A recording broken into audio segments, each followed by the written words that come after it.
Today, we're going to be talking about money and mortgage trends for 2021. After COVID coming around in 2020, a lot of things have been changing and are still continuing to change on a daily basis. So we just wanted to talk about what's on offer at the moment and where we think things might go from here. Hello, welcome back to our channel and podcast. My name is Gemma, and here at WIS, we talk about all things money, mortgage, and positive money mindset. So if that interests you, then be sure to subscribe to our channel and hit the thumbs up. It really helps with our YouTube algorithm and means that you don't miss out on any of our videos. On today's podcast of Let's Talk Money and Mortgages, we have Iftikhar co-hosting again. So if you didn't already know, Iftikhar is a trained accountant and mortgage advisor who's been in the industry for over 10 years. He is one of the founding directors here at WIS Group, so it's an absolute pleasure to have him back on the show. Hi Ifti, how are you doing today? Hi, it's lovely to be back. Yes, thank you. So let's be honest, Ifti, 2020, it wasn't exactly the year that everyone was hoping it would be, was it? And there's been a lot of changes. There has been a lot of changes. Lenders pulling out of some of the high level products with lower deposits, and also the interest rates shooting up. So we've seen that in the last year. So we are a bit optimistic about 2021. Yeah, exactly. We are trying to be positive going into 2021. So I think what people really are hoping to know is, what is there to look forward to in 2021? What kind of products are going to be on the market? I know that there are 10% mortgages back now, which is really good news, yes, definitely. Isn't it? Yeah, we are seeing a lot of 10% products coming back. Banks initially introduced it to the first-time buyers, but in the back end of 2020, we saw banks slowly introducing it to home movers as well, which is a good sign because home movers are, desperate to get in to a sort of a different property and try to make use of the stamp duty benefit that's still on. So therefore, I think it's a welcome move. Yeah, the stamp duty holiday, is that due to end, isn't it end of March at the moment? Yeah, that's right. 31st March. We're all hoping for an extension given the current climate and the lockdown that's sort of come about now. Yeah. So, but we don't know. We have to wait and see. And what about 5% mortgages? I think 5% mortgages, unfortunately, we haven't seen anything yet. But, we are hopeful. We are not sure. There's no announcements whatsoever. But don't forget, you still have the Help to Buy. Help to Buy is still available. Of course, after April 2021, the scheme will be slightly different. So, we might see that, because it's not applicable for everybody and it's only for first-time buyers. But it is still available. So if you have a 5% deposit, Help to Buy might be the way for you as well. Yeah. Yeah, okay. And has anything been announced by Boris lately? Do you know if anything's coming back on the market with the 5%? What are we expecting? Yeah, fingers crossed. Fingers crossed. We haven't heard a formal announcement yet, but I know at the Conservative Party conference, the Prime Minister made a statement saying that he's planning to introduce a 5% deposit mortgage. So we don't know the detail. But we are hopeful, and I know a lot of first-time buyers who talk to me. They're eagerly waiting for an announcement. So watch this space. We'll keep you posted. I know. I feel like I'm one of those people waiting to hear. And the house market is likely to remain buoyant, at least for the first quarter. Isn't that right? Just, I suppose, because of the stamp duty holiday kind of propping that up a little bit. Yeah, that's right. So the back end of 2020, we saw the house prices rise.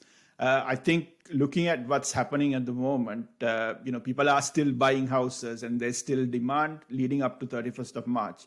So the market will be buoyant at the beginning of the year.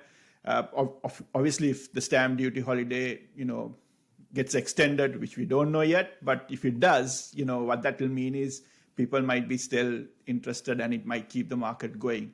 But we are not sure after, that how the market will, plan out. But to be honest, the Chancellor, when he originally introduced the stamp duty holiday, he was very keen to get the housing market to move because he said, look, if the housing market moves, a lot of connected industries move along with that. Like, say, for example, people like us, mortgage brokers, get extra work. solicitors get extra work, builders get extra work. So it will kickstart the economy if that happens. So fingers crossed. There might be some other initiatives that might come, which might, help the property market further. Yeah, definitely. And I know that obviously a lot of people, I know we just had the new lockdown kind of take action here in the UK, where everyone's kind of been asked to work from home or continue to work from home. How is that affecting the market? Is it affecting the market? It's funny you asked that question because a lot of customers keep telling me this because a lot of our clients they work in the city, but more of them have been told that they are not required to come to work. So therefore, they are now thinking they want more space and to space to sort of work from home, work from outside town. So we are seeing that buyers now slowly moving out of the bigger cities like London and the cities itself, right? So we can see that happening a lot. So looks like there might be a trend. Obviously, I'm looking at the clients we have, but we are seeing a small trend happening in that kind of space. Yeah, because I guess people are saving money, aren't they? Perhaps they're not having to commute, and therefore they might have a little bit of extra cash to maybe purchase a bigger property with a office space or something like that. I know maybe that's what I would be doing. Yeah, definitely. I think that's something everybody should do, because it's less travel because most people work from home, less entertainment because they can't go out, right? So also, things like food, they don't unnecessarily go to the supermarket because most of the time they stay at home. So there is savings all over, and then childcare as well, right? So there is savings there. So a lot of people are building that money up to buy their next house or prepay their mortgage. So we are seeing those things. So there are some good things happening as well. Yes. Yeah. And what about those lucky individuals that might have a little bit of spare cash that are thinking of doing a buy to let or something like that?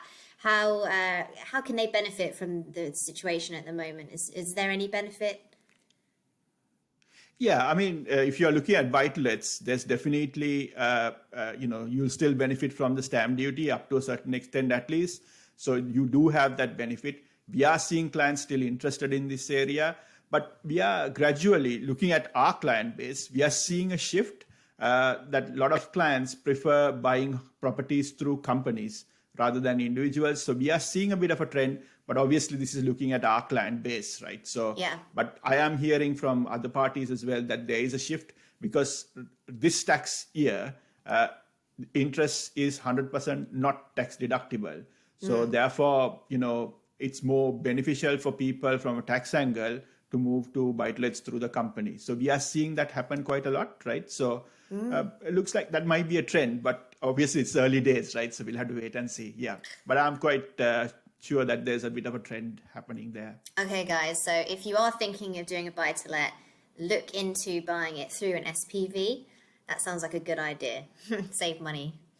What about, I know our podcast is talking about money, mortgages, and kind of mental health surrounding that.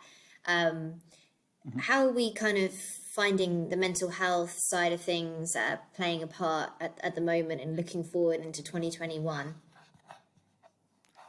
Yeah, I think this is a common thing that people talk to me these days, whereas it wasn't a sort of a common thing that they used to talk to me about before, because people are worried because of the lockdown, they're stuck inside the house. I can see people telling me, like, I need a garden space now. I need to be able to walk into a park with the children. I want to be able to sort of freely move around a little bit. So people are taking this into account now. They are taking it taking a bit seriously now. So, I can see that trend also happening these days. So, we might see a gradual shift with people moving more towards houses and, close to parks and things like that happening in the next year. Yeah, definitely. I know for myself, it was really important to be near sort of a park, and I personally do have a balcony, so I've got a bit of outside space too, which I think is important.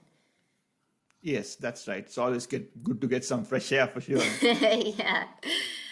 And the furlough scheme, that kind of that's coming to an end, isn't it? Or they've announced that it will be, but is there a chance that maybe this will be extended, or what are we kind of seeing around that?